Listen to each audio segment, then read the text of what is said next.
Blog Talk Radio. Choices, decisions, frustrations, and pain. Knowing I'm going to forget her someday. While I still can, I'll challenge all my loved ones, every friend, to look inside their hearts and understand that I will love them. I will love them while I still can.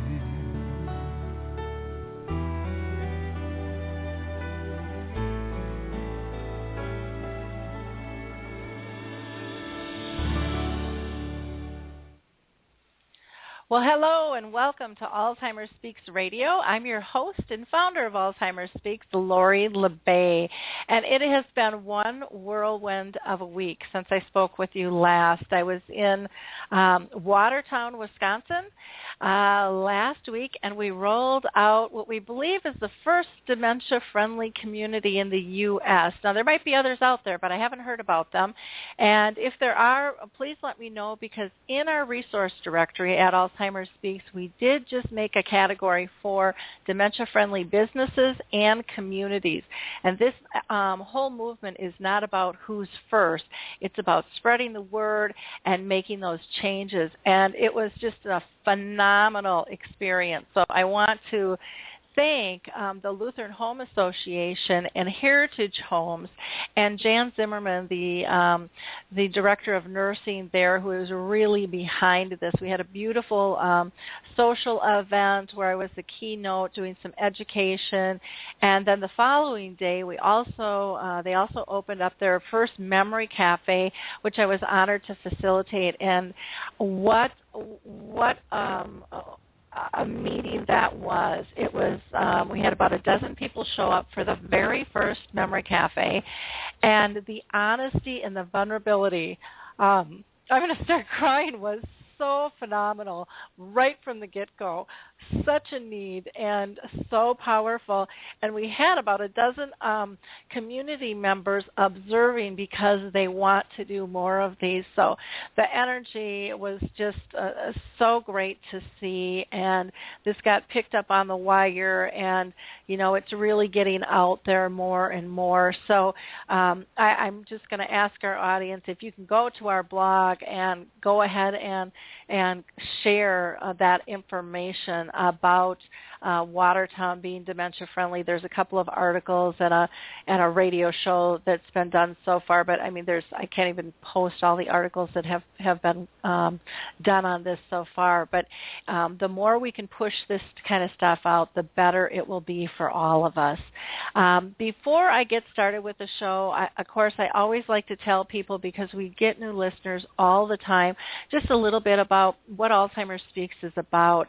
And basically, we are an advocacy-based company providing multiple platforms to shift our dementia care culture from crisis to comfort around the world. And we really, truly believe that by joining forces and sharing knowledge and having just these everyday conversations like we're going to have today about dementia, that we can remove the fear and the stigma attached to memory loss.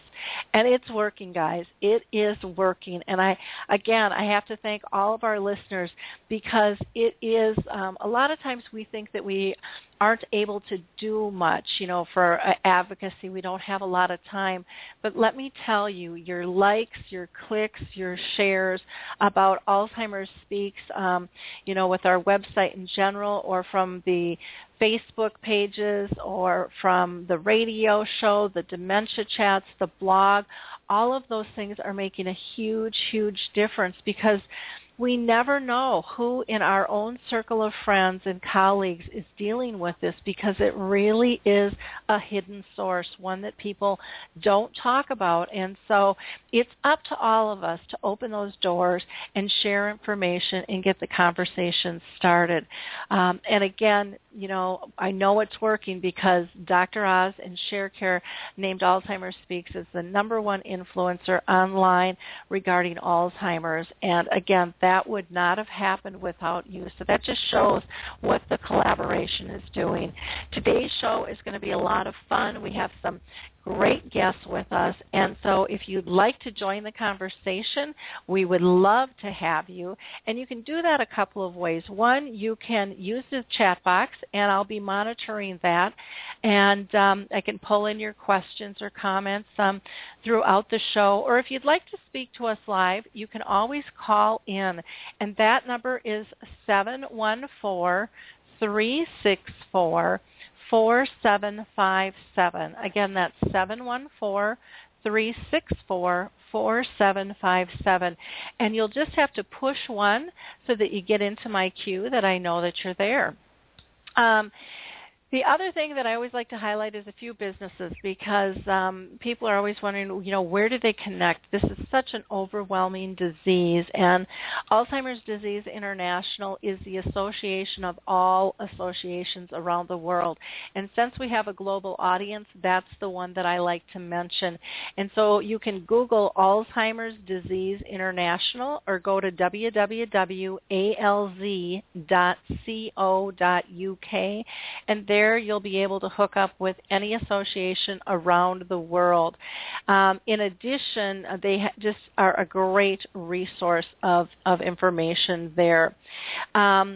Some people are looking for trial studies, and the Alzheimer's Studies Group has a Tau trial out. And you can go to them at alzheimersstudies.com or the Alzheimer's team if you're on Facebook and find out more information. I also like to highlight some of the other well-known forms of dementia. Lewy body dementia also has their own association. So if you're dealing with Lewy body dementia, go to lbda.org. There's also the Association for the Frontal Temporal Degeneration, and that is AFTD.org. Again, if you just Google frontal temporal lobe, you'll get information on that. And then there is also, people are always struggling with aphasia as well, and you can go ahead and Google them and find out more information regarding Google. And we just had a show on them as well, which was absolutely fascinating. And actually, we've had a show with each of those associations that gave great information, and all of our shows are archived for your convenience as well. And I would be amiss if I didn't mention Norms McNamara and the Purple Angel Project. This is the new global symbol. I should say the first global symbol, hopefully the only global symbol for dementia, because we need to streamline things and keep it easy for our communities. And I also want to give a shout out to Jiminy Wicket, who was over in England and got national coverage over there. Jiminy Wicket, for those of you that don't know, is an adaptive croquet game that's intergenerational. It teaches kids in school how to deal with this disease and also pairs them up with those that have dementia. And then a couple of my favorites, because my heart goes to music so much, even though I can't play an instrument and I don't dare sing in public. Music First with Choral Health has some great programs to help people with dementia calm down, wake up, help them eat, change moods and behaviors. And so you can just go to Choral Health, and that's CORO health.com. Or you can always go to the App Store and look for Music First as well. I am going to go ahead and jump in and introduce our first two guests. These two are so full of energy and are going to be so much fun to talk to. I don't think there'll be a boring moment in the show. Deborah Shouse is a writer, speaker, editor, and a creative catalyst. She's the author of Love in the Land of Dementia, Finding Hope in the Caregiver's Journey. Her writing has appeared in the Washington Post, the Christian Science Monitor, the Reader's Digest, Newsweek, Women's Day, Family Circle, the Chicago Tribune, Unity, and the list goes on. She's been featured in many anthologies, including more than 36 chicken soup books. And Deborah also writes a weekly column on love for the Kansas City Star. Deborah, how are you doing today?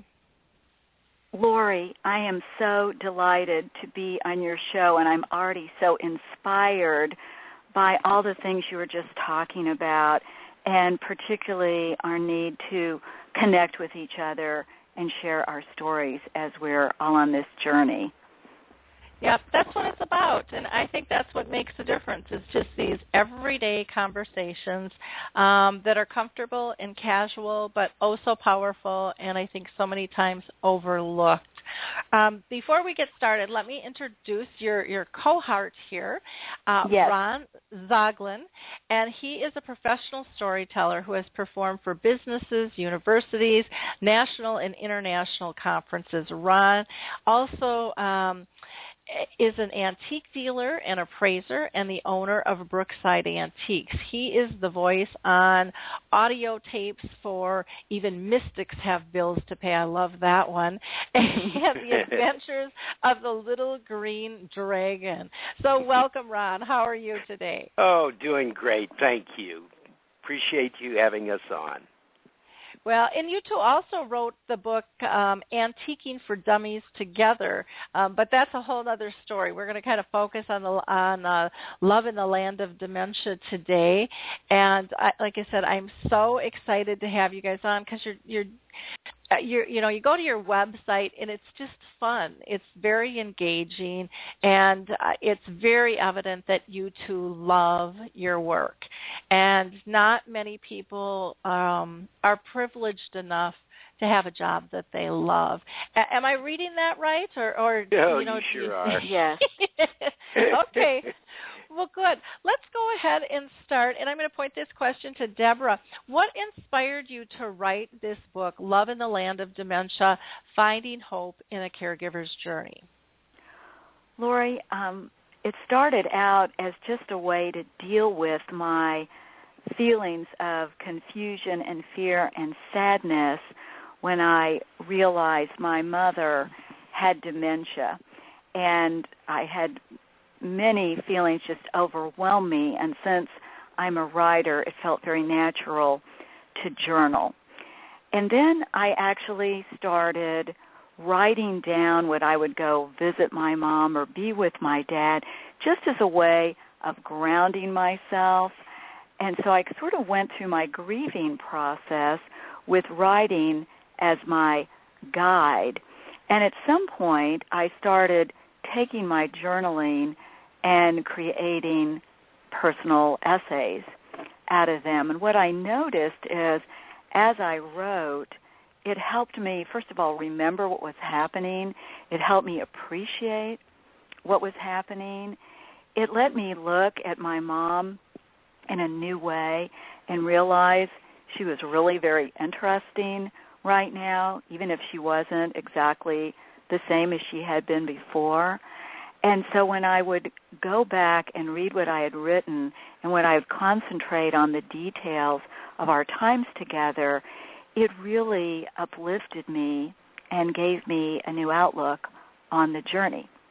And so at some point, I decided that was one of my missions, is to look for the gifts and blessings in this journey that we were on together. And by we, I mean my mom, my dad, my brother, Ron, our friends and family, and myself, and also to find ways to stay connected to my mom throughout the journey.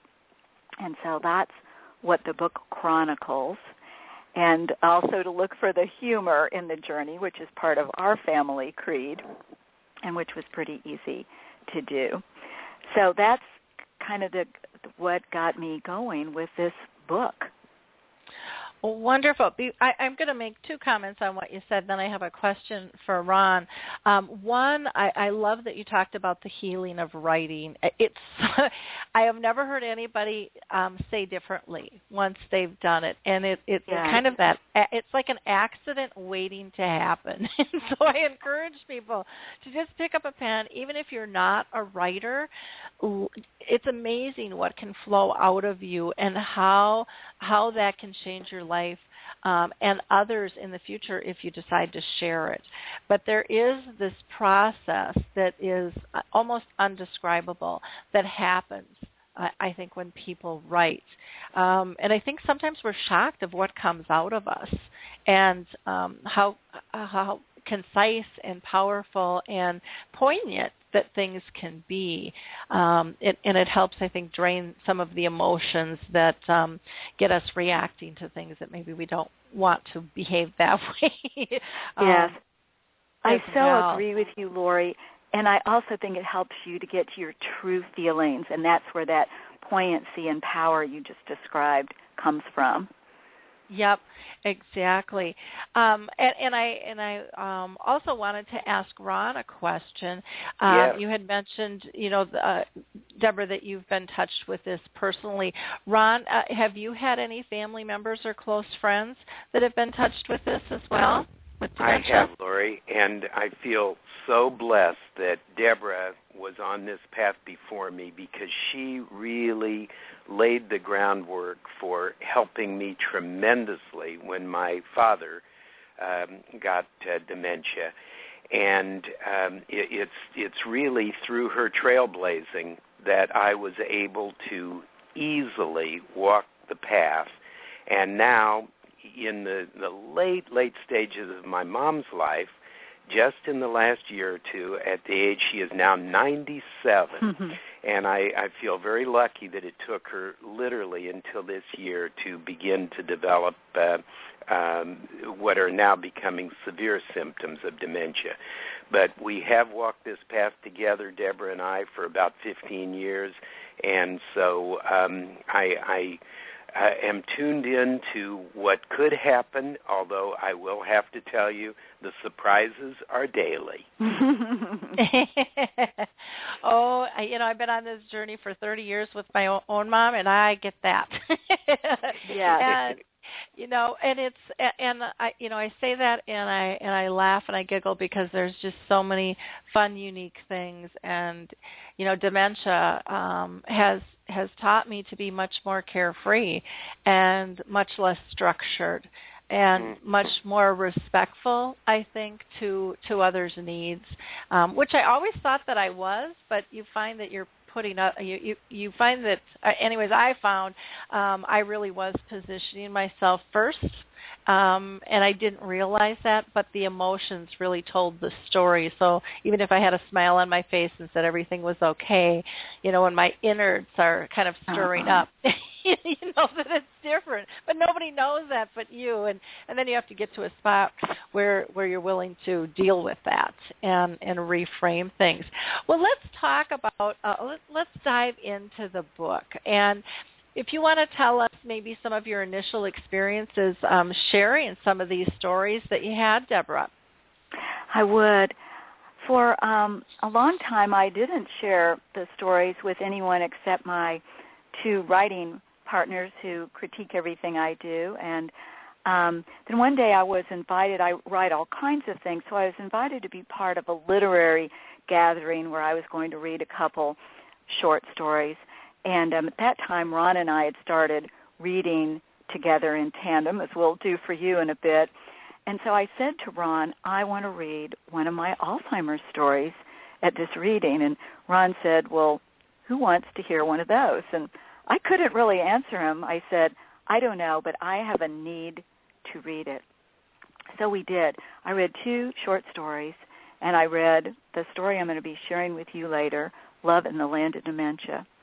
And after the reading, so many people came up to me, friends and people I didn't know, saying, my mother, my father, my aunt, my sister, all these people were connected with dementia and had not been talking about it with other people, as I had not been talking about it with anyone except my very closest friends. So, Lori, it was really an eye-opener for me about, and this was even, 8 or 9 years ago, how many people are impacted by this and how much we need permission to share. And I think it was at that moment that, Ron and I not only understood there was a need there, but we also understood how powerfully healing and connective it was for us to share our story with other people. That is so important what you just said right there, because that is one thing that I find all the time with dementia. This is like this disease that's locked in a closet.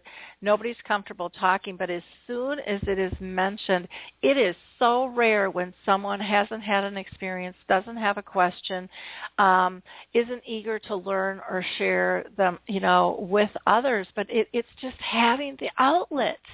And we need multiple types of outlets in various, media forms and at all different times of the day. And that's one of the nice things with Facebook and LinkedIn in social media is people can connect at any time.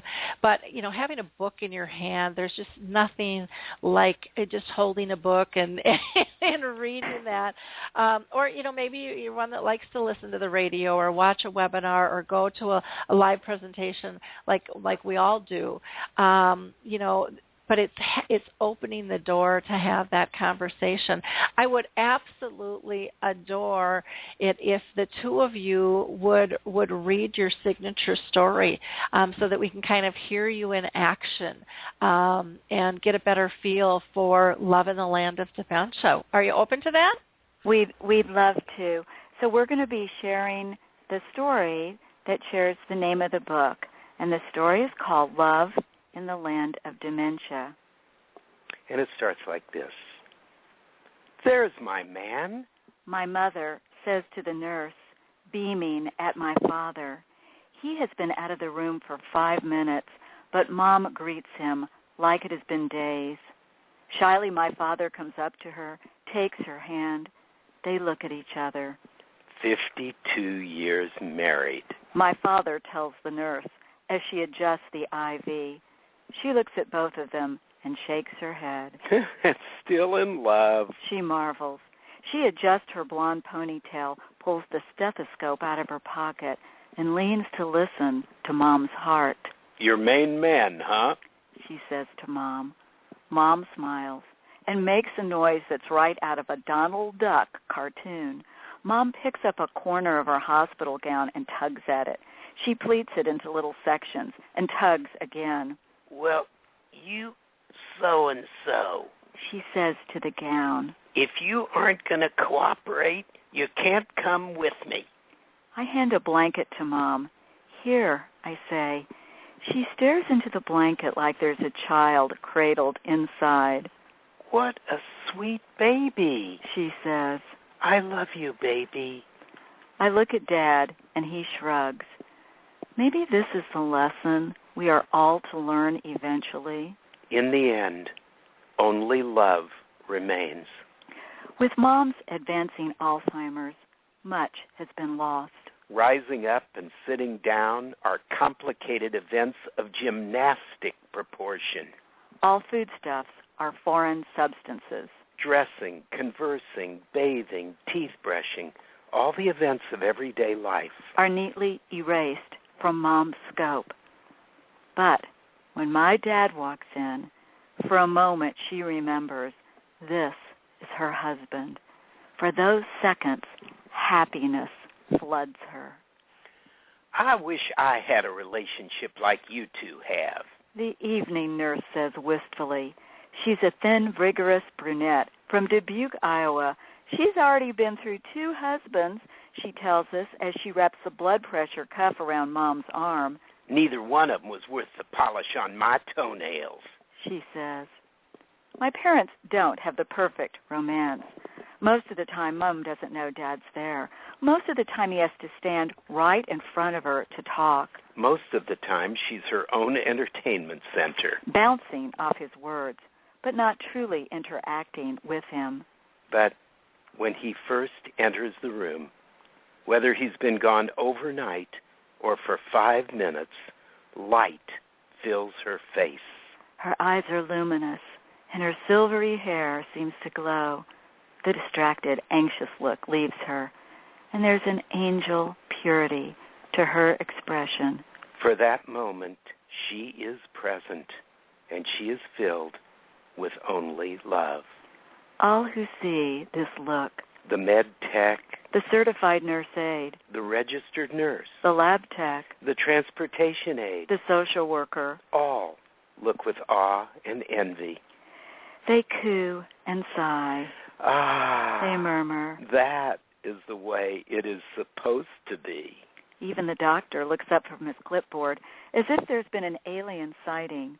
When he continues his charting, I wonder if he will write, patient exhibits symptoms of deep dementia and signs of true love.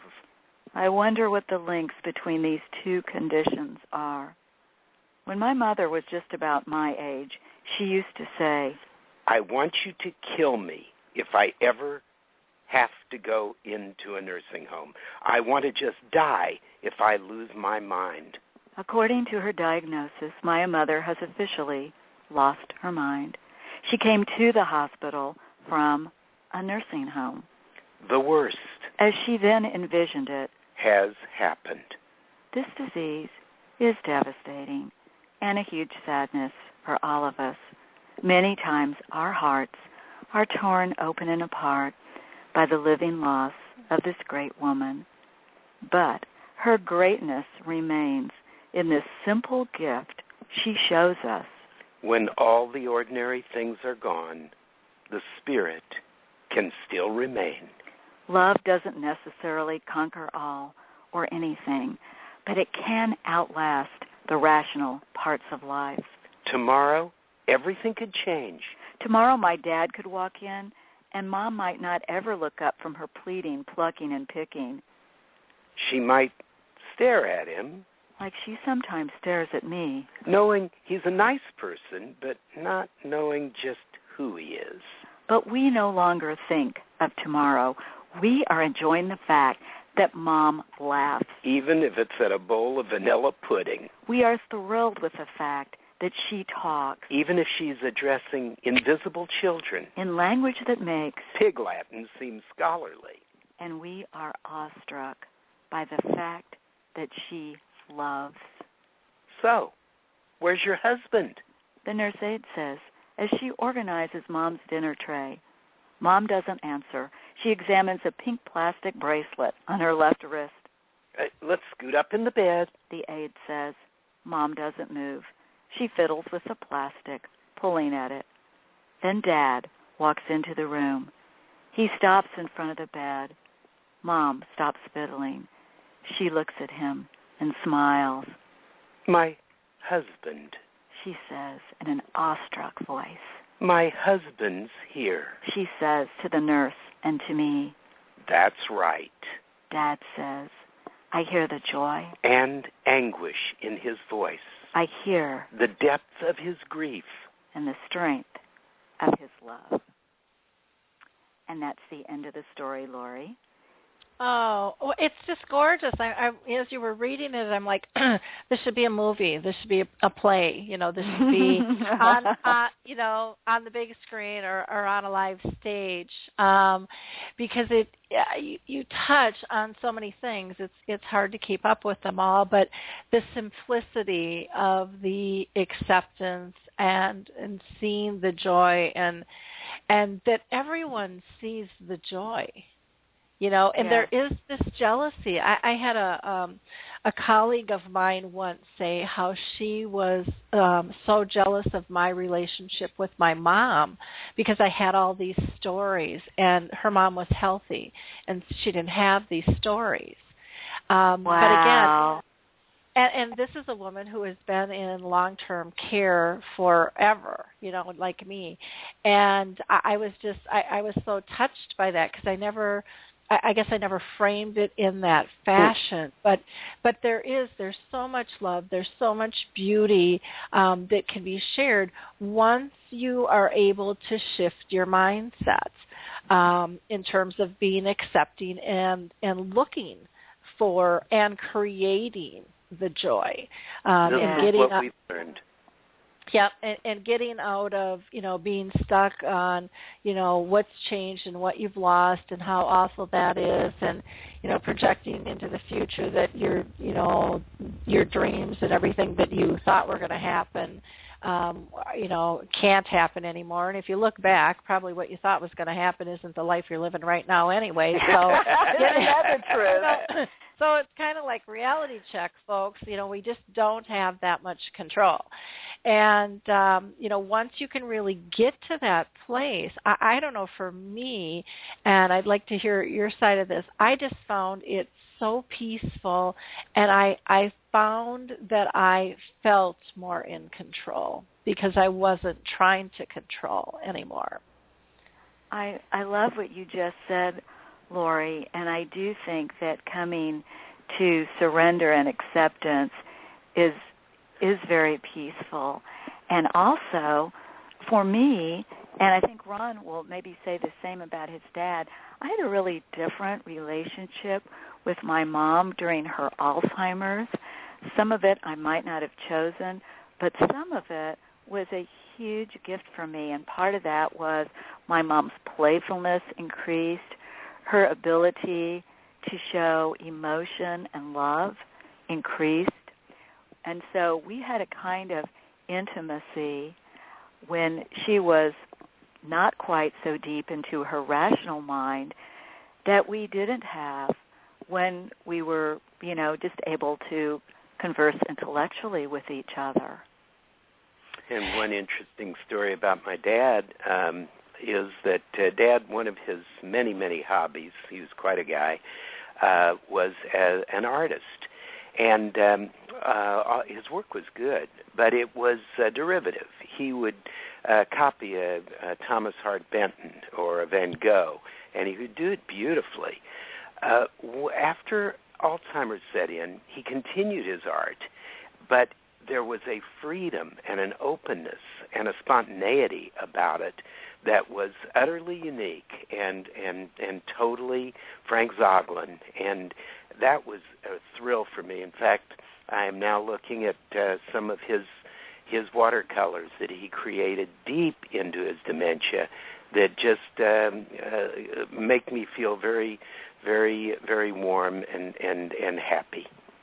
Oh, very, very neat. It's not unusual for people to be able to do that artwork that maybe that they had never done prior, and people are always surprised at that too.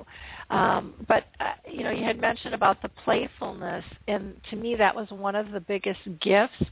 Was my mom taught me how to play as an adult, because I got a little too serious. I got to be a little bit too much of a control freak, and I was on a mission to get this done, that done, change the world, and I really forgot how to play. So that was a major gift. The other gift was to see her in a play-like state like a child. So it gave me a whole new insight to this woman who I had always only known as an adult, because she's my parent. Yes. But I got to see her in a childlike state. I remember when my daughter was really young, my mom wanted to watch her, and we were a little nervous because she was having some memory problems, but it was so important to my mom to still be able to play that grandma role. And I remember I on countless times coming to pick up my daughter and watching and just observing the two of them coloring at the table, and you couldn't tell who was prouder of their work. Oh. My mom was just right there at my daughter's level at, yes, 2 or 3 years old, coloring, and so full of joy and simplicity, and the connection they had. My mom, my daughter's now 25, and my mom is in her end stages at 85, but that connection will never, ever go away. Never, ever, ever. It's so deep. and it's just so wonderful to see that type of connection and engagement between two people. Very, very beautiful to see, and your story and the way you tell it. I just love how you show at every level it's noticeable. So this is something everybody can do, yes, if they choose. And Laura, you just gave a great example of a beautiful image you captured when you talked about your mom and your daughter coloring. That is a very simple and visual story, and that's the kind of story we can all just jot down for ourselves, but it gives people really something hopeful and interesting to hang on to. And one thing we've discovered, Lori, is we have been very blessed in getting to travel. And every time we go someplace, we try to connect with a caregivers group or an Alzheimer's society or association to share stories. And what we have loved is the universality of the caregiver's journey, no matter what country or culture in. I'm remembering one experience that we had when we were in Italy. We were in Florence, and we were performing at a very, very old church. It was like 8th century Santa Maria Maggiore. And after our performance, the priest came up to us, and, I'll never forget the moment. He looked into my eyes, and he said, "Alzheimer's is the pupil in God's eye." And I still use that as a Zen koan to try to understand the depth and the power of what the Alzheimer's experience is all about.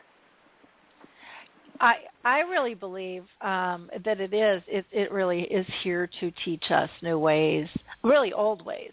And that's well said, Lori.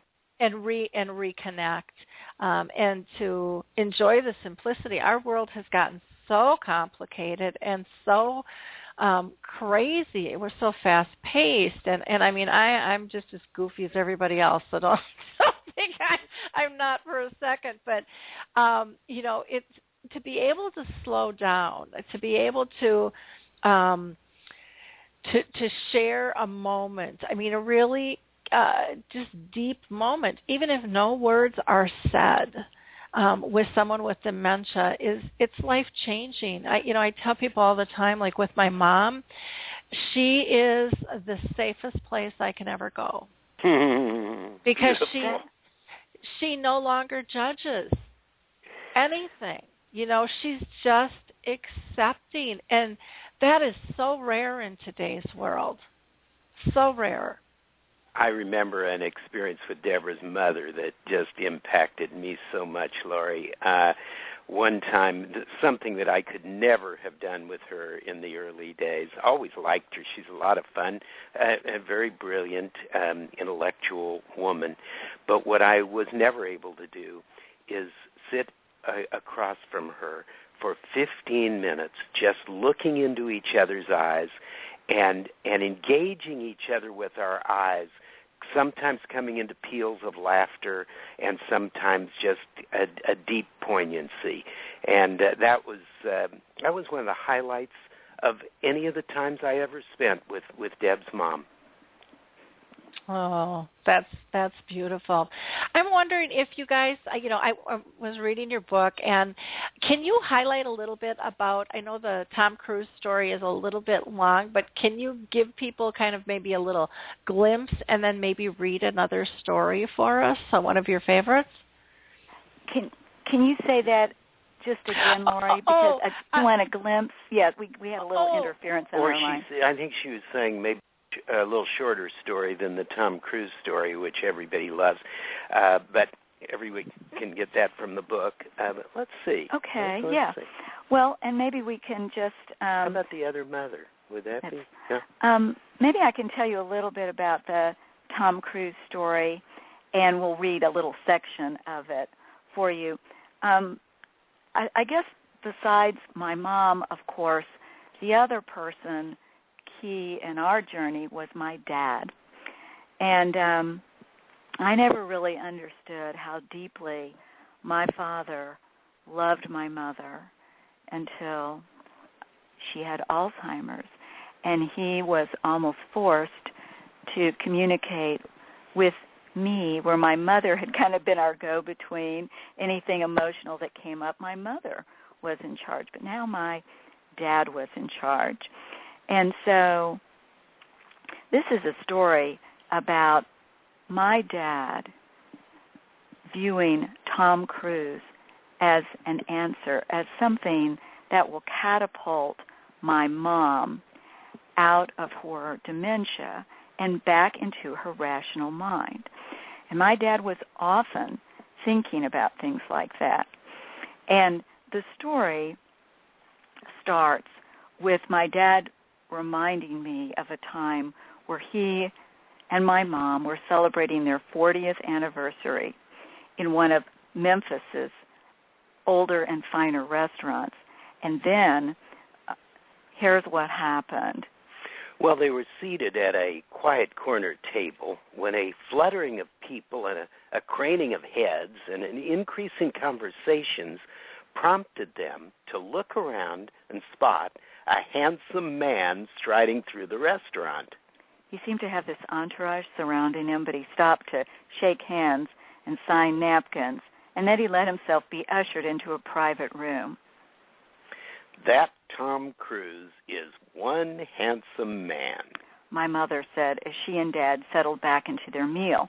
And so this gave my dad, he decided how is he going to meet Tom Cruise, and he had a big plan. But my mom really, as my dad told her, I can get him to come visit him, my mom said, "Oh, no, I don't want to talk to him. I just want to look at him."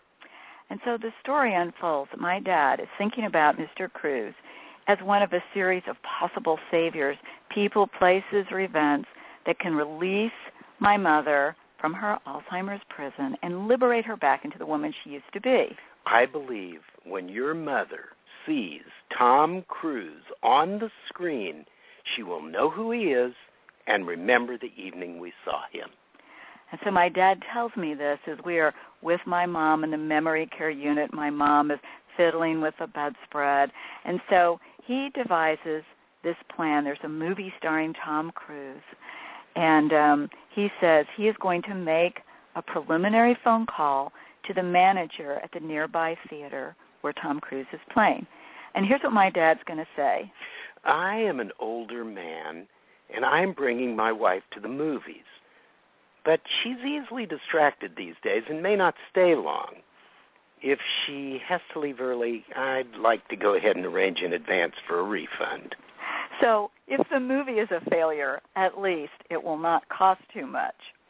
My dad is forgetting that the last time my mom went to the movies, it was a disaster. She couldn't sit still, and we had to run after her. And I'm saying to my dad, I don't think she can sit still. I don't think she'll notice the screen. She doesn't even focus on the TV when it's on. Perhaps we just haven't found the right movie yet. I believe when she sees Tom Cruise, she'll remember almost meeting him, and she'll sit and watch the movie. So he goes to the nurse, and he finds a newspaper to find out the movie times. And I envision this interaction with the nurse hearing his plan, and maybe she just nods and smiles because she's used to my father's ideas and schemes. Your father is often unrealistic, she once told me. I know that, I said. I like that about him. Me too. Like me, the nurse secretly wants one of these schemes to work.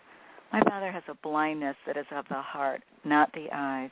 He refuses to give up the woman he has loved for so many years. Of course, he knows Mom has Alzheimer's, but he believes she can overcome it. She has overcome so much in her life. So my parents make this plan. They go to the movie. They don't want me to go with them. And so later that night, I get a call from Dad, and I said, well, what happened? Tom was on the screen when we walked in, and I think your mother smiled. But I'm not sure she actually recognized him with the makeup and different hair and such, and she didn't seem to understand how to sit down in the chairs, so we left. Did you get your money back? We got all our money back. You know, I think you were right. She needs to see Tom Cruise in person. I'm going to call a promoter I know in Memphis. And I smile as I listen to my dad's newest plan. He has an energy and sense of hope in his voice I haven't heard in months. I guess Tom Cruise is an answer. If not for my mother, then at least for my dad. That's a little snippet of it. Oh, I love how how you said, if not for her, for him, because it is that balance of that hopefulness and that joy and getting through the whole thing, and how you explain about how everybody just wants this to work, the onlookers, and it's so true. It's so true and applies to so many stories out there. You've really done a beautiful job with this book, and your storytelling. It's just absolutely phenomenal. Oh, thank you, Lori. It hits home on so many levels. You can't ignore it. I mean, and it's so graceful. The way that you've worded it and describe it. So I thank you for sharing the Tom Cruise story. I just thought that was so cute. Before I have you share another story, I'm just wondering if you can tell us about, your travels in sharing these stories internationally. You had talked that, we're not so different. And I think that is such a big piece, because I don't know, for some reason we all seem to be scrambling to be different, to stand out. But there's just that wholeness and that groundedness when you realize you're not alone and you're not different. Laurie, we have found, in fact, at first it surprised us, it no longer does. Every country we go to, and we've told stories now in 12 different countries, as well as all over the United States. And we were amazed when we found the similarity of the Alzheimer's experience in every country that we have presented in. We've been very lucky. We started out in New Zealand, and my favorite comment is when we got done with our presentation, a woman came up and said, "I really like your accent." I was really liking her accent. But what we found, and the joy in doing this for us, is just, as you described early, Lori, that feeling of knowing we are not alone, we are connecting with other people, we are opening our hearts and sharing our deepest truths with other people, and those people are then coming up to us and sharing their truth. One of our more recent performances was in Turkey, and we had to have a translator there, which worked out beautifully. And at the end, a gentleman came up to Deborah and tell what he said. He came up to me and he said he had been caring for his wife for 10 years, and he said, "Your story is my story." And that's where Ron and I get our passion and our love of advocacy for caregivers and for people who have Alzheimer's, because even though the specific details may vary, the inner truth of our stories are the same. And even though we may have care facilities in our country and other countries more are keeping people with their families and at home, it's still the same journey we're all going through.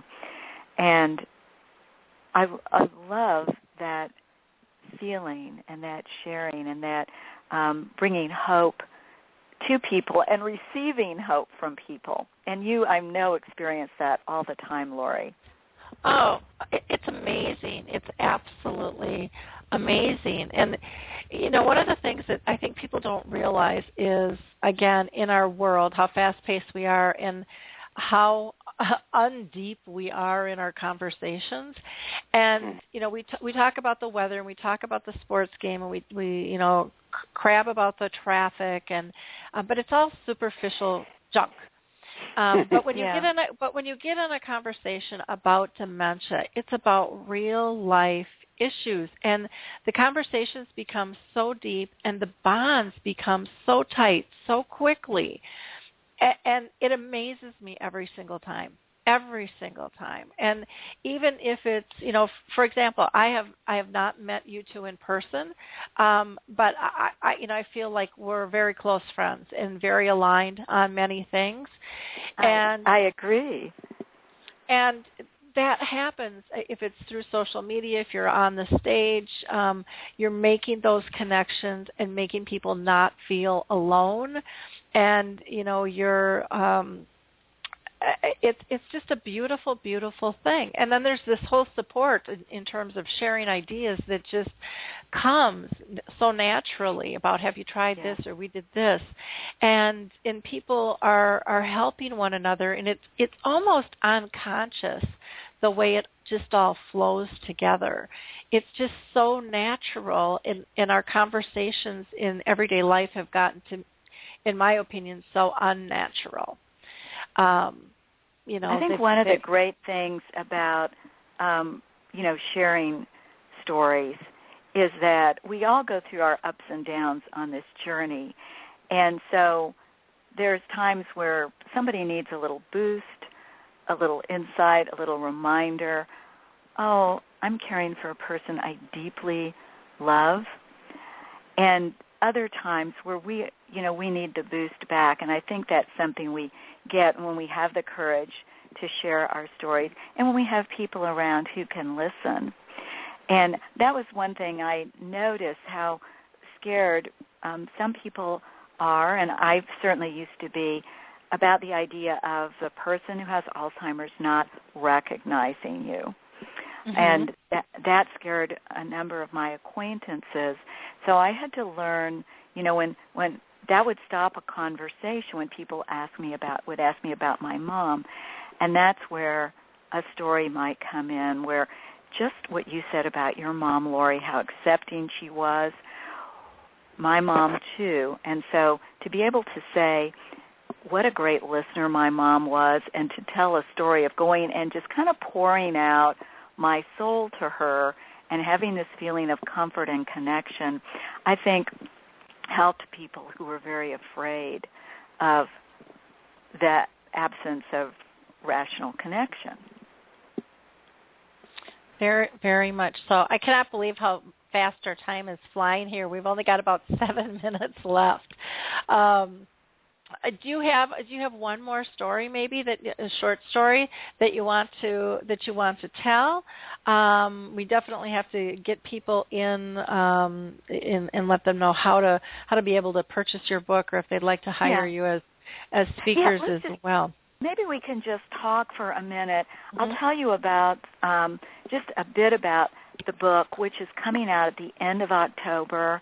The 1st of November, it'll be on Amazon and all the bookstores. And also, I'd love for any listeners who want to come visit me at my blog, which is DeborahShouseWrites, and that's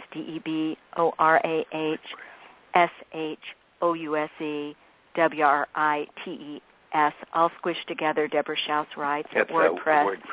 And that is a blog about navigating the caregiver's journey.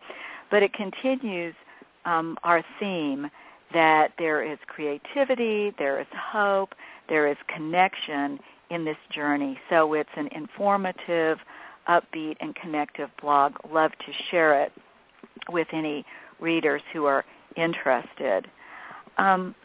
Also, wanted to just say a word or two more about just the blessings we feel like we have received as we go around and share our stories. And we love to share our stories with any group, and the blog is a good way to connect with us. people can feel free to email us at myinfo, it's M-Y, I as in Nancy, F as in Frank, O, at pobox.com, and the blog has all that connecting information. But one thing we've found is that some of the types of groups we've shared stories with include, of course, caregivers groups and Alzheimer's groups, but also groups of social workers, occupational therapists, nurses, medical students, spiritual counselors, anybody who has any connection with people who have Alzheimer's. Our presentation is not about the facts and figures of having Alzheimer's, but it's about the emotional and spiritual journey just from a caregiver's point of view. And the feedback we've received is that this can be extremely helpful for people who are working with families and may not quite understand that roller coaster and that deep journey that families and friends go through when someone they love is going through Alzheimer's. So that's just a few thoughts about that. What else should we share with your viewers, Lori, as we near our ending time? Well, I'm wondering, maybe this is one thing I always ask everybody, and I didn't have it on my list to ask you guys, but why don't we go here? If there were two things, and I'll throw this to Ron first, you would want to tell a caregiver, what would it be? Wow.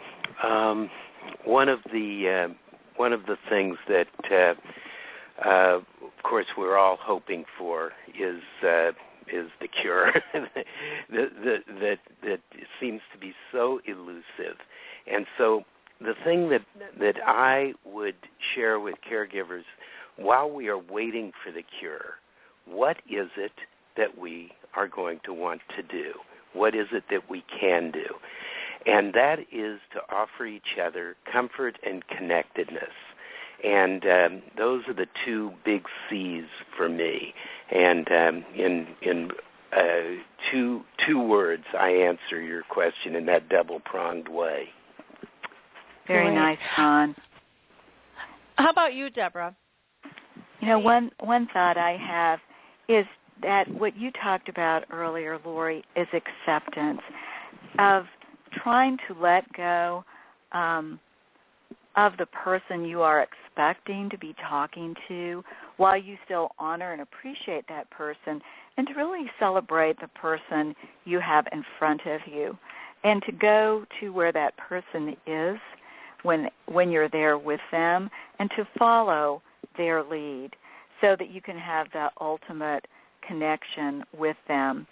That is something that really helped me, and I think that's the advantage of having other people around. A couple of friends, said to me, "Oh, I love your mom's stories about World War II." At the time they said that to me, that was all my mom was saying. So I had heard the stories 115 times in the last 3 days. I was really sick of them. When my friend said that, I looked at those stories in a new way. And that really helped me connect with my mom and let go of some of my discomfort with repetition and just use it as a creative exercise for myself.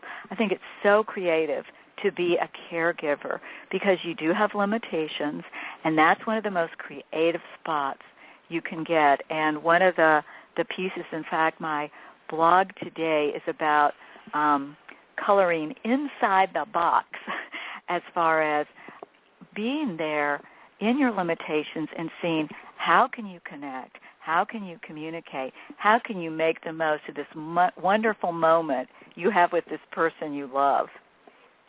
Mm-hmm.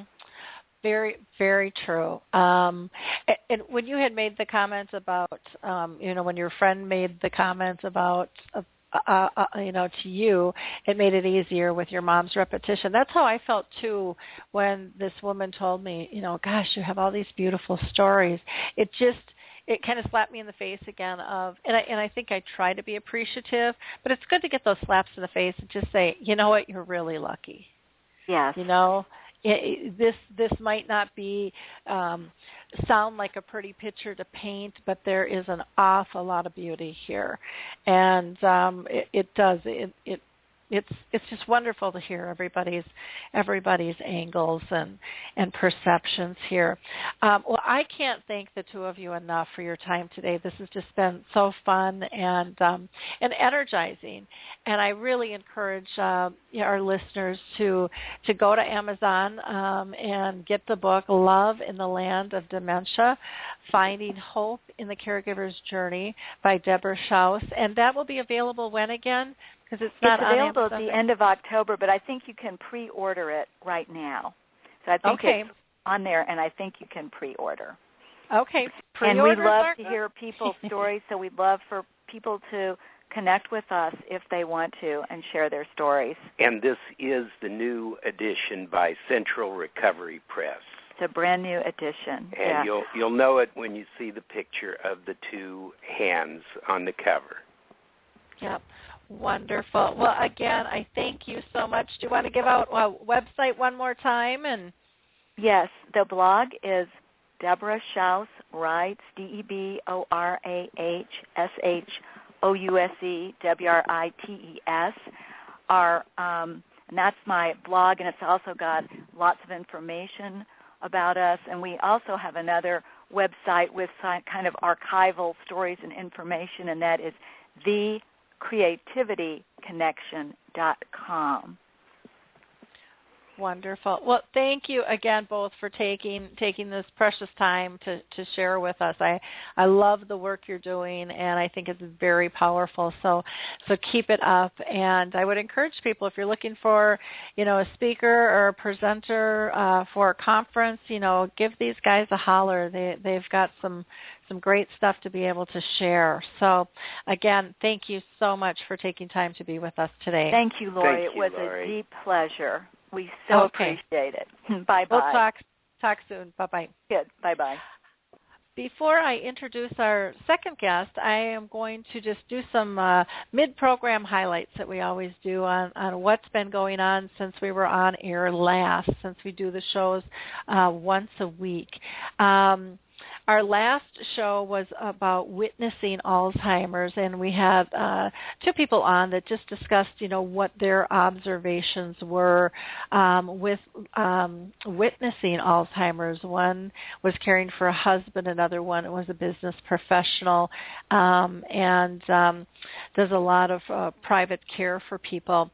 And so that was an interesting conversation. Our next show coming up on the 29th is going to be talking about life or death with dementia, and we're going to discuss kind of this taboo conversation that people are afraid to have. And I think we have to have these conversations. I know here in Minnesota, for example, there's a big push on mental health because there's just way too much suicide going on, and we've got to be able to have these open conversations with people and be able to support them through dementia. Our last Dementia Chats was October 8th, and on that we talked about making a move, if it's big or small, but just understanding the impact of change.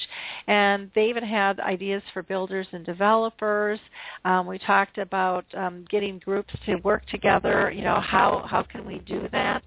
And then, of course, we talked about Watertown becoming the first dementia-friendly community in the U.S., and if you want more information on that, that definitely is on the blog.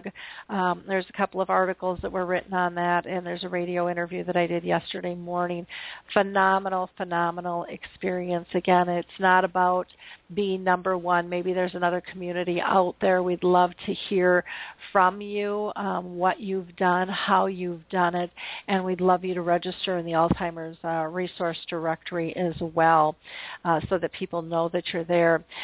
This afternoon, later today, we will be doing another Dementia Chats webinar, and on that webinar, we want to hear from people on what do you want businesses and communities to do or to offer to make them more dementia friendly. So we really want to dive in deep to this conversation. If you're out east, we'll start at 3. Central Time is 2 p.m. Mountain is 1, and Pacific Time would be noon. So we would love to have you join that conversation. Also on the blog on the 18th, our intern Michelle wrote an article called My Grandpa, My Hero, and it's just a nice little story of how she framed things with her grandpa and his disease. And then there's an article and I believe a video on Jiminy Wicket getting some national coverage over in the UK for their adaptive croquet game and intergenerational work that they are doing with kids. I also had a correspondence with Mark Wortman, who is the executive director of Alzheimer's Disease International, and he said he was pleased to announce that that ADI and Asia Pacific Region Office has been started as of yesterday.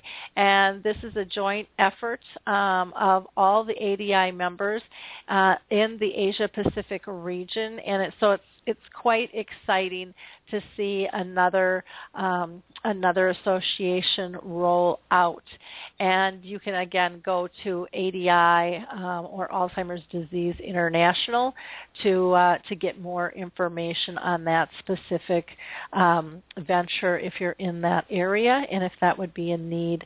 I also want to just shout out again, if those of you are just turning in right now, mentioning you can always go to the Lewy Body Association, the Alzheimer's or the Association of Frontal Temporal Degeneration, or the National Aphasia Association if you have that specific disease or symptoms. The Purple Angel, again, Norm's, he's just my hero over there, Norm's McNamara, over in the UK, with all the work he is doing, pulling people together, has just been absolutely wonderful. And the Purple Angel Project is the global symbol for dementia. If you have any questions, again, or comments, you can always use your chat box, or you can call in live to the show. And again, that number is 714-364-4757. And last, I do want to just mention the Alzheimer's Studies program. If you're looking for a trial, there is a Tau trial that they are still looking for people for. So you can go to alzheimersstudies.com or the Alzheimer's team on Facebook and find them. I'm going to go ahead and introduce our next guest here. Gena Haskell was born and raised in Greenville, South Carolina, and she's a graduate of the University of Georgia. She lost her father to Alzheimer's disease in 2008, and in 2010 she began helping out her daughter's business, which is Two Sisters Embroidery. It was then that she dreamed up the idea of the Remember Me Bib. Having watched her mother take care of her father, Gena realized the importance of having simplified methods for activities of daily living. So welcome, Gena. How are you today? Thank you so much, Lori. I'm doing great and just so excited to be part of your webcast and just your talk show. This is just wonderful. I love your passion and the time you put into this, and I'm just really excited.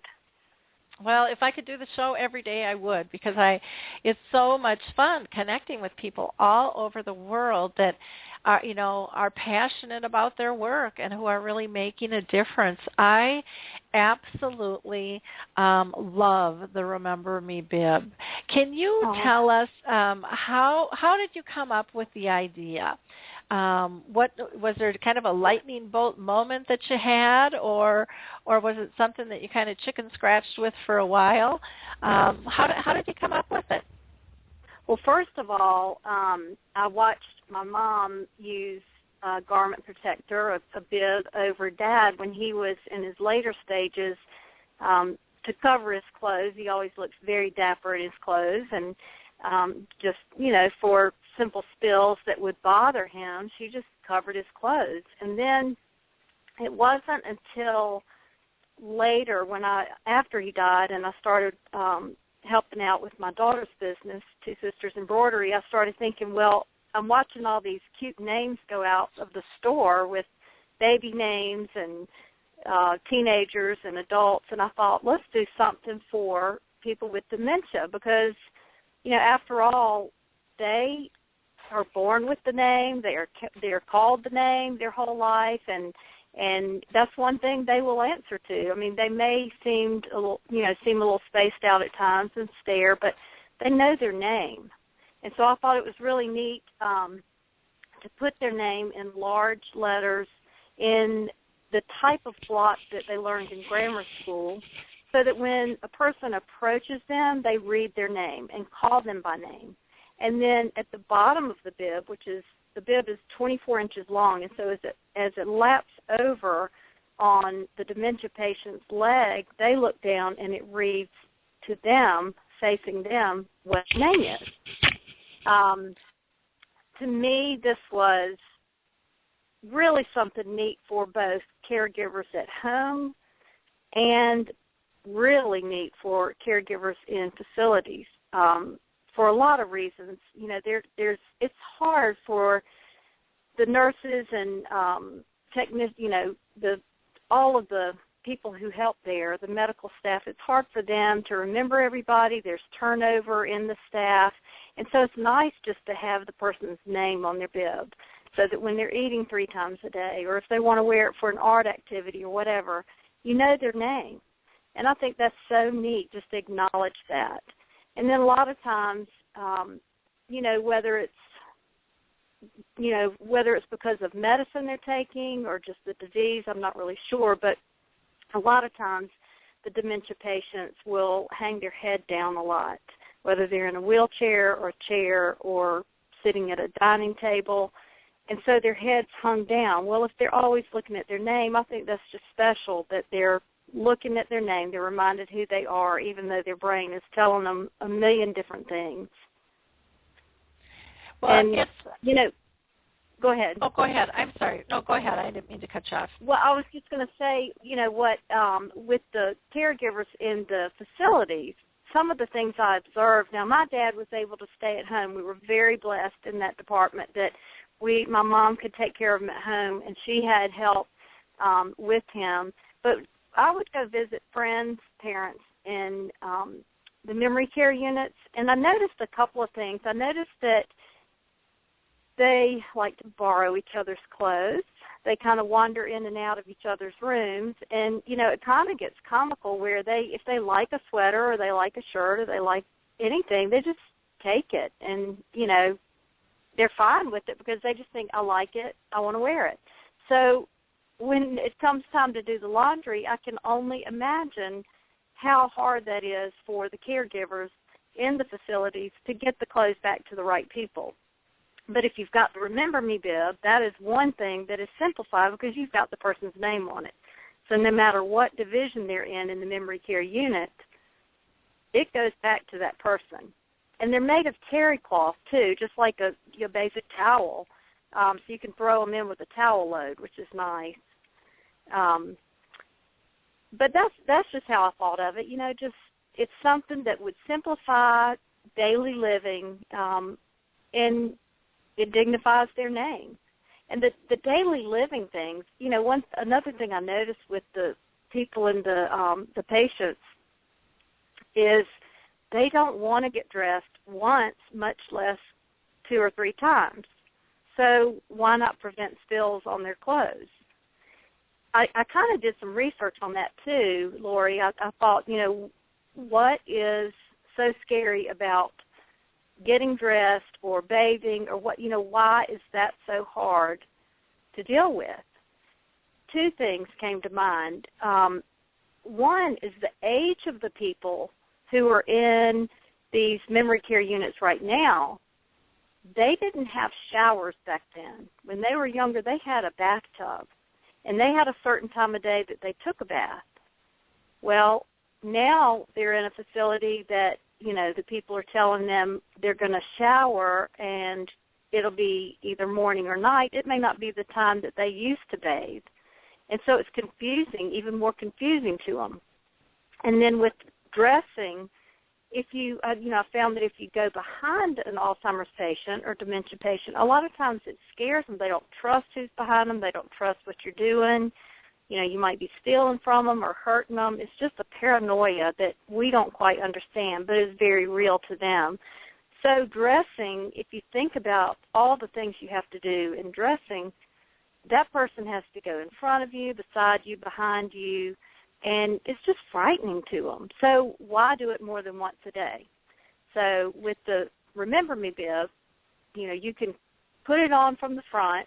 We made sure it has the Velcro closure so that you can still be standing in front of them, talking to them, or beside them, and close the back. You don't have to go to the back of them, of the person, and, zip them up or snap them or tie them. It's just a quick on and off.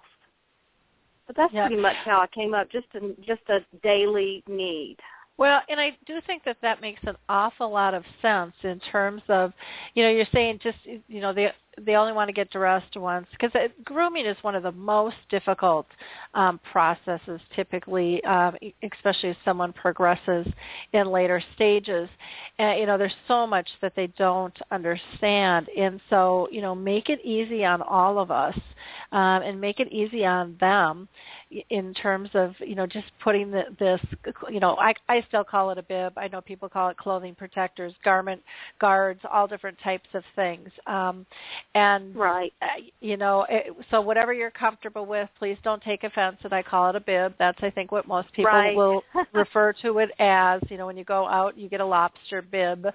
Exactly. And, it's not meant to be derogatory by any stretch. It's just kind of the common usage that people have for that. But it makes a lot of sense. It makes everybody's life so much easier. What I liked about it was, the size was nice and large and really covered. And so you could use this for eating. You can use this for art. I mean, so many different things. But my mom is in a nursing home, and there's a lot of turnover with staff. And I really wonder how many of the staff really know the individuals' names. Right. And people float around from floors and things like that. And I just think those bibs would be a wonderful way for staff to be able to not struggle at knowing someone's name, to be reassured that this is what their name is. I think the whole identity process and the connection would flow much easier when you see the name just so pertinent there. And like you said, when people are down, have their heads hanging down, everybody likes to see their name. And we don't always know if they can read or not, but sometimes it's a symbol, and it's one of those things that have been ingrained in us for so many years. So I think it's a very wonderful. I think it's made. The quality of it is great, and it's nice that people can customize, color and things like that with the embroidery on that. Right. We do stick with just the blue bib because we felt like we needed to use one solid, soothing color, and we picked blue, and that's also, either gender would enjoy it. And you're right. What we do ask the people who are ordering them is, what's your mom or your dad or your loved one's favorite color? And that's the thread we use for the names. And that has been so exciting that's been one of their comments is when they get it, they're like, pink's my favorite color. Or, as in your mom, fire engine red. Yep. Fire. My mom was so obsessed with fire engine red. She actually, when we were growing up, she had her kitchen appliances that color. I mean, she was a fire engine red girl, so red runs deep in her veins. Right. You know, needless to say.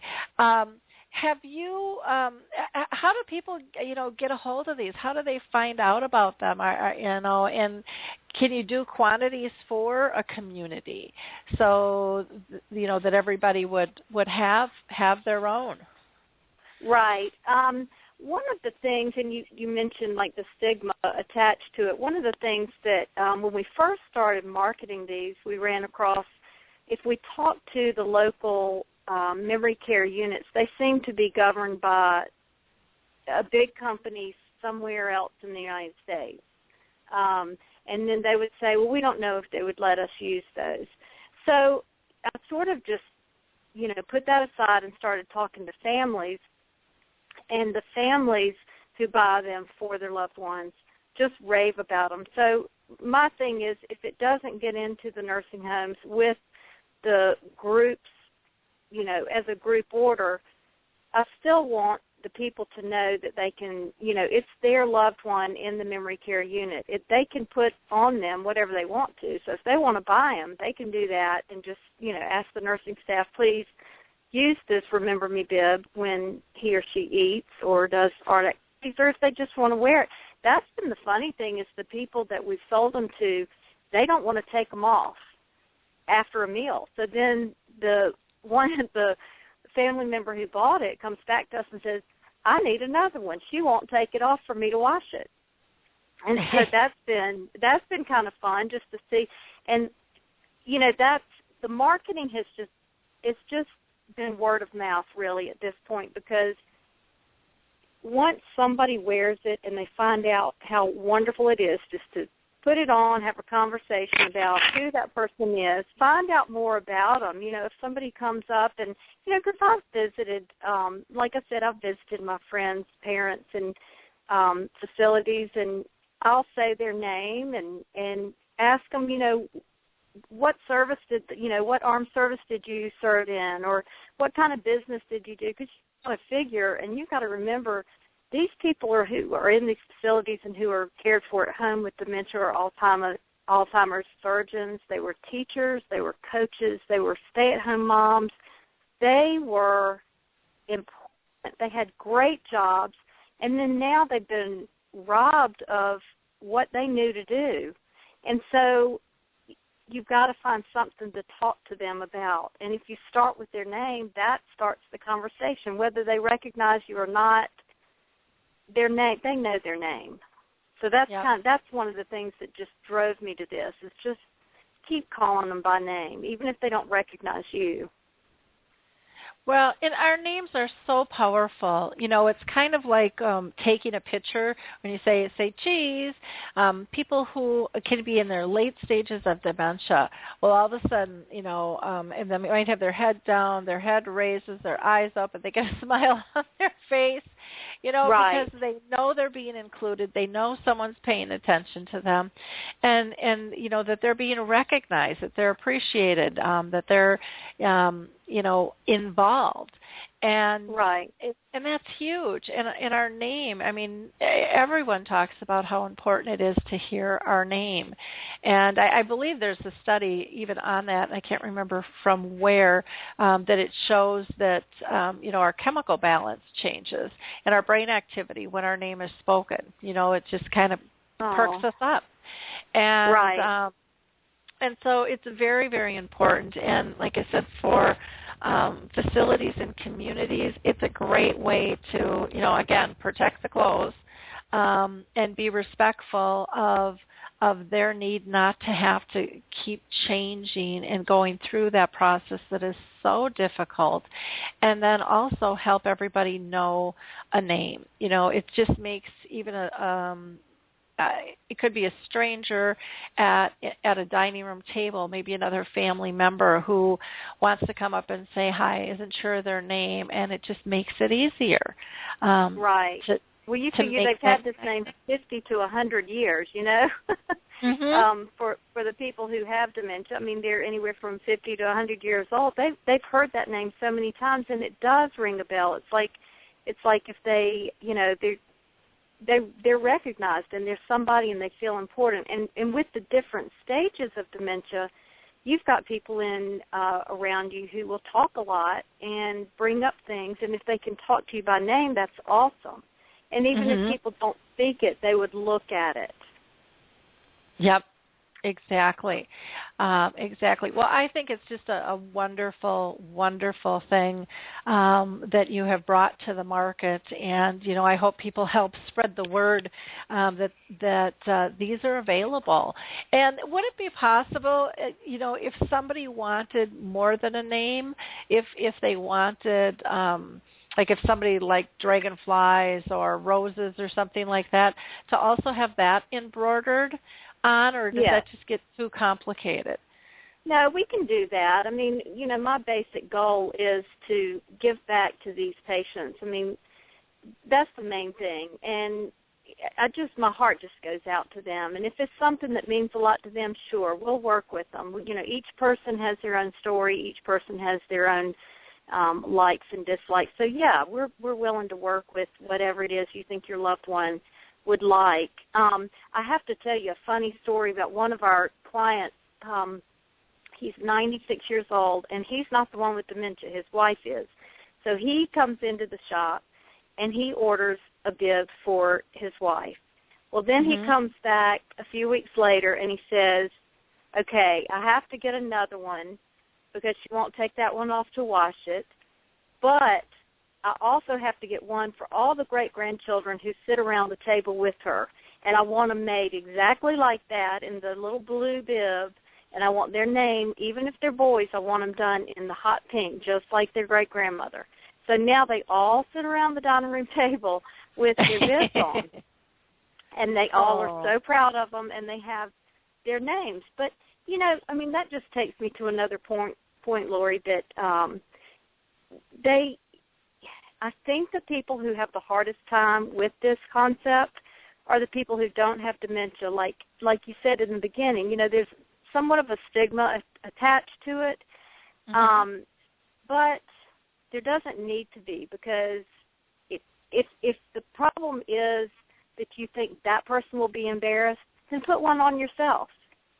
Sit there with them, and both of you wear one. I mean, like you said in the beginning, if you were out at a lobster dinner, they're going to come up to you and put a bib around you. Yep. And both of you would wear a bib eating lobster. It's just not that big of a deal.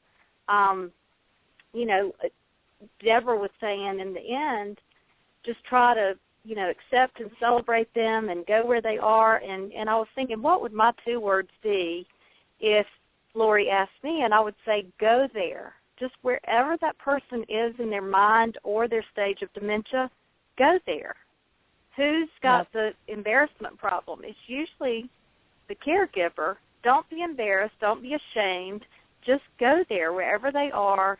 Do what you need to do. Get through that next 15 minutes.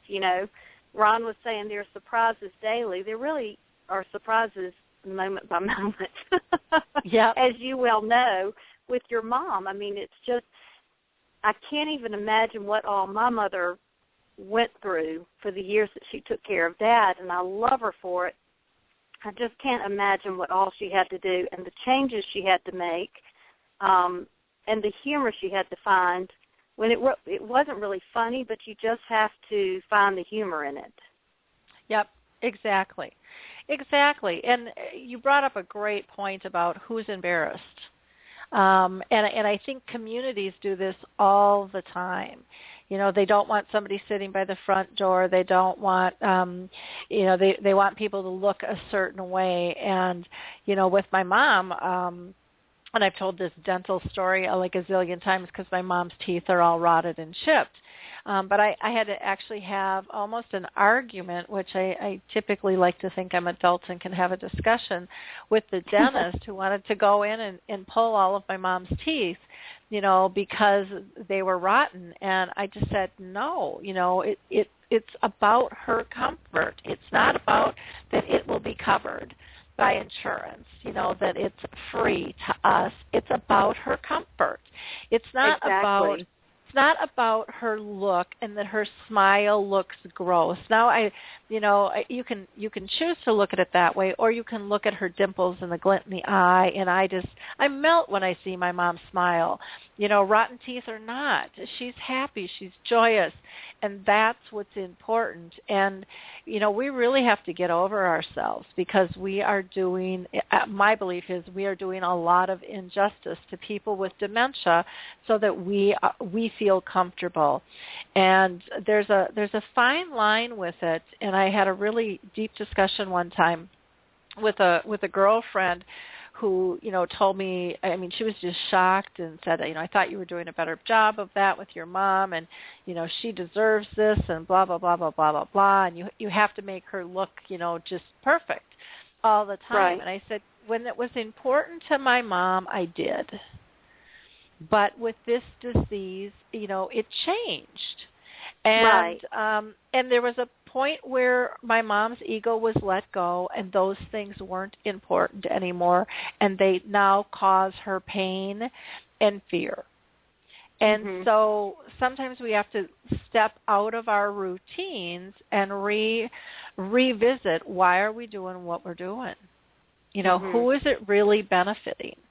And that's hard for us to do sometimes, because then we might have to explain it to somebody else. We might have to take some time, or what will other people think? You know, what will people think if someone's wearing a bib, or someone's got rotten teeth, or if someone's got, you know, sloppy clothes, or, I mean, you can go on and on and on and on, and you get to a point of it's about them. And these clothing protectors are a great way to let them feel, you know, protect their clothes, let them stay nice.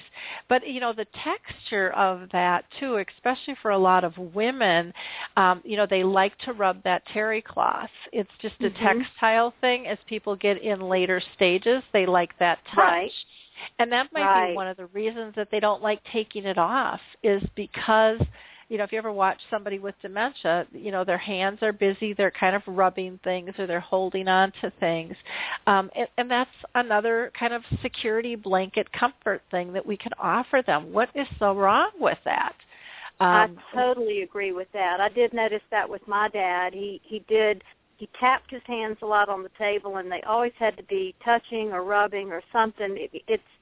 That is what they, and maybe it's that, you know, maybe their senses are heightened in certain ways that ours are not, but they do love that, and they love the touch of it. And it's just a terry cloth bib, but, you know, I took it a step further and did their name on it. So it's not a, you know, great invention. It's just something that, out of my sorrow with losing my dad to Alzheimer's, I decided to do this to help other people. And what I decided to do, too, is 10% from all the bibs, from each bib sold, goes back to the Alzheimer's Association, because they can provide research for a cure, and they can provide money for programs to the families. And that's kind of how I got started with them.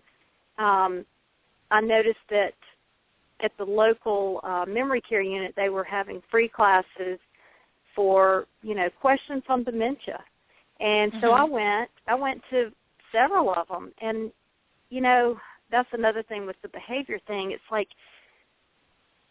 you have to just accept that you need to go and learn about it. And I love the fact that you are online. I love that about it, because if you don't want to go and be seen that you're even questioning that somebody you love may have dementia, you don't have to be seen. You're in the comfort of your home. You listen to Lori's chats and blogs and radio talk show, and you just, you know, put those headphones on and figure it out. And I love that about what you've done with your passion and your time, Lori. I really do.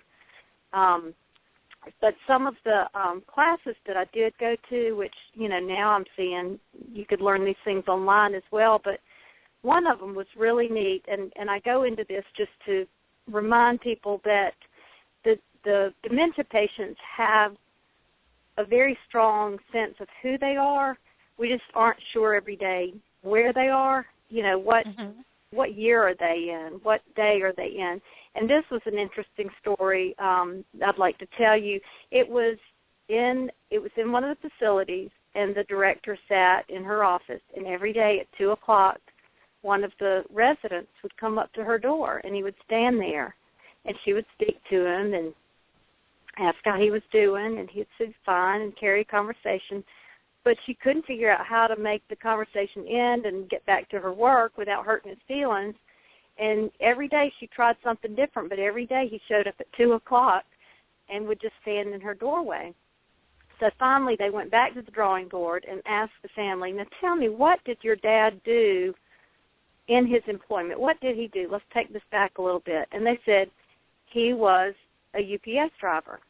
They said if you give him a clipboard when he shows up at 2, all you need to do is sign that paper and he will have done his job. And so the next day that's what she did, and that's exactly what worked. He thought he was there as his job, and he just needed her to sign the paper. Mm-hmm. And so I guess my point is every one of these patients has a story to tell. They can't necessarily tell it, but they all have a past. They are beautiful children of God, and we need to stick with the fact that if we can start by calling them by their name and get to know them, just how much easier their day is going to be and how much easier the caregiver's day is going to be, just by simplifying their life and dignifying who they are. Mm-hmm. Yeah, very true. And I love that you're donating to the cause as well. This is just on so many levels. This is just it's so nice. It's a wonderful business and product that you have to offer. I just thought of things now that we're in football season. Can people have like a football team type bib, and if so, what would that look like? Well, what we do, we don't get into the, collegiate registered trademark type things, but we can put on there, in our case, Go Dogs is what my dad would say because he was a Georgia graduate too. You can put anything you want on there that you think would make your loved one happy.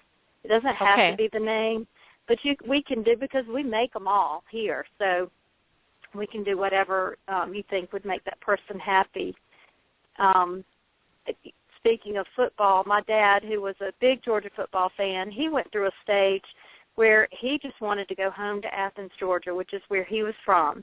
And he just kept saying, somebody take me home, even though he had lived in Greenville for many, many years, 50-something years. And so, my mom made sure that for that period of time, somebody would drive him down the highway until he saw the big sign, where you turn to exit, you turn to Athens. And then they would make that turn and come right back. They didn't have to go all the way to Athens, but they would go just to see the sign, and he thought he was going home. And, it's just things like that I just admire caregivers like my mom so much, because every day is a different surprise. You don't know what's coming. You don't know what, you'll have to do to make it through that day. And it is a long day and a long night. I have utter respect for people who are going through this. It's a horrible disease, and it just takes special people to take care of your loved ones and do this, and then to just everything that it entails. Yep. But like Deborah said, you just look for the gifts and the blessings. Her writing helped her stay uplifted, and I think that's great. She looked for the humor. I loved listening to the first part of this hour, just hearing all that they had to offer. I'm excited about her book coming out. You mentioned music therapy. Mm-hmm. That's something that a lot of times they'll do, right after a meal. And I've seen it. I've been in places where they're getting ready to go in the activities room, but whoever spilled on their clothes misses it because they've gone to change, and that takes a really long time to have their clothes changed. So to me, that was another reason to have the Remember Me Bib, is to, keep clean so you can keep going. You go to the next activity after you eat, go on to music therapy or art therapy or whatever it is. Well, that's a wonderful point, because that is so true that people do miss out because they do have to go get their clothes changed, and it's just a difficult time, trying to juggle, and it's hard on family or staff that are trying to reposition and reorganize, and this takes that out of the equation, right. and just makes it so much easier, which is fantastic, to be able to and do. I'm sure you've probably noticed too that a lot of times dementia patients will look down, and if something is spilled on them, they will pick at that as if it is a three-dimensional object that they have to get off of them, even though it's not coming off if it's soaked into the clothing. But they will almost obsess over that. That's one of the reasons we did the Remember Me Bib in a plain, just solid color. I learned from the classes that I went to that patterns on plates, if it's a floral pattern, they're going to pick at the flowers as if they're real. So you need to have something just, monotone, just one color, and then they will see the food. Otherwise, the food just sort of seems just as three-dimensional as the flowers on the plate. So that's why we did the bib just in a solid blue soothing color so that they're not confused by it. It's not a print. Yep. Very, very good. Very, very good point. Is there anything else that you'd like to share with our audience? I really appreciate the time that you've taken today, and I love that you, out of love, in the Land of Dementia, you came up with a way to serve people better. I am amazed every day at what people are doing out of love to make this disease more tolerable and to make life easier and to make life more joyous. And I thank you from the bottom of my heart for doing that. Oh, thank you, Lori. And, just my prayer is that people will reach out to people like you, Lori, and just get help and use your resources, because you've done the homework. You've met people all over the world through this, and they just need to tap into the resources that are here. This is just a wonderful resource, and I wish I had found you when Dad was still alive, but it's not too late because I feel like we can help people moving forward. And I just want to thank you so much for letting me be on the show, and I look forward to having many more times with you, Lori. Oh, wonderful. Can you share what's the best way for people to get a hold of you, Gena? Right. Our website is www.twosisters, and you spell out TWO, Two Sisters Embroidery.com. My email, Gena, GENA, .twosisters, TWOSISTERS, @gmail.com. And then we also have a work number. The area code is 864-430-3576. Wonderful. Well, again, I can't thank you enough for all that you're doing and taking the time to share with us today. It was just a privilege to speak with you. And, my mom absolutely, loves her bib, and it helps. Plus, one of the things that I've noticed, too, is it keeps her warm. A lot of times she likes a little blanket thrown over her, and, right. she just needs to have that layer, and she loves the touch. She loves that textile of it, and so and the fire engine red that you were able to do, for us as family, that just symbolizes her essence. And know that would make her smile, even if we don't know if she can. In particular, it brings us joy.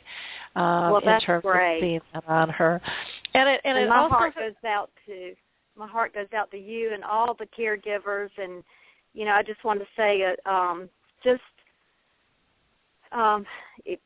just is so hard for family to go through. And I know that it took me a couple of years to even embrace the word Alzheimer's after Dad died.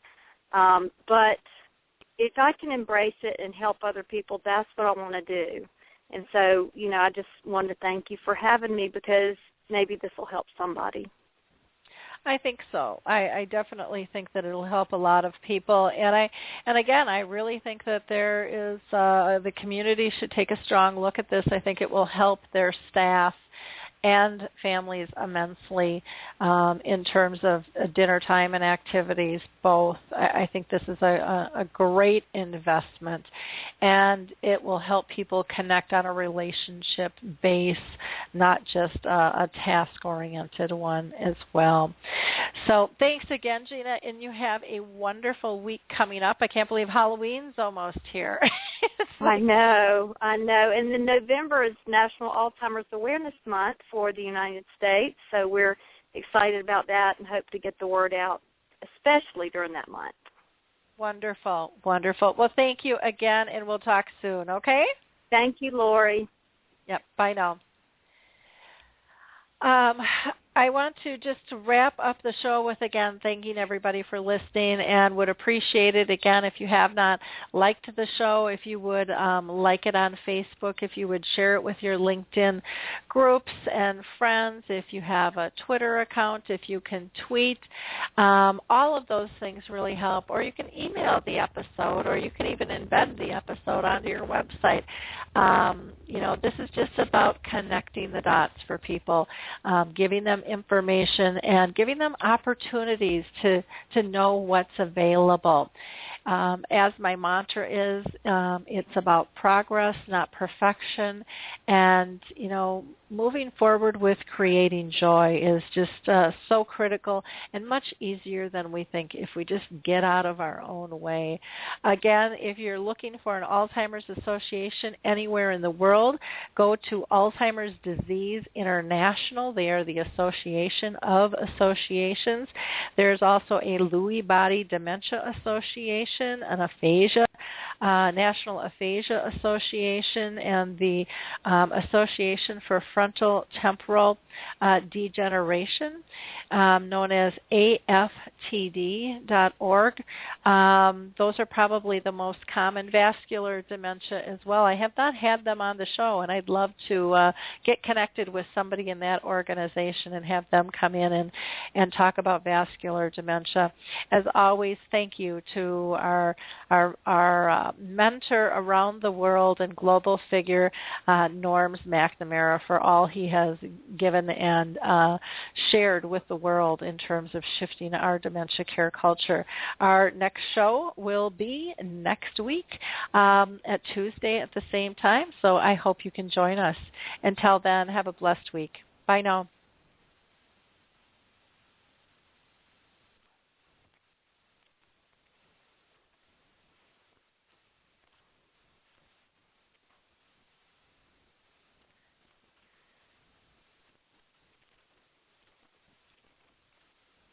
Hey everybody, Jared Sebestier, host of Retire Repurposed. This podcast is dedicated to help people transition into fulfilling and purposeful retirements.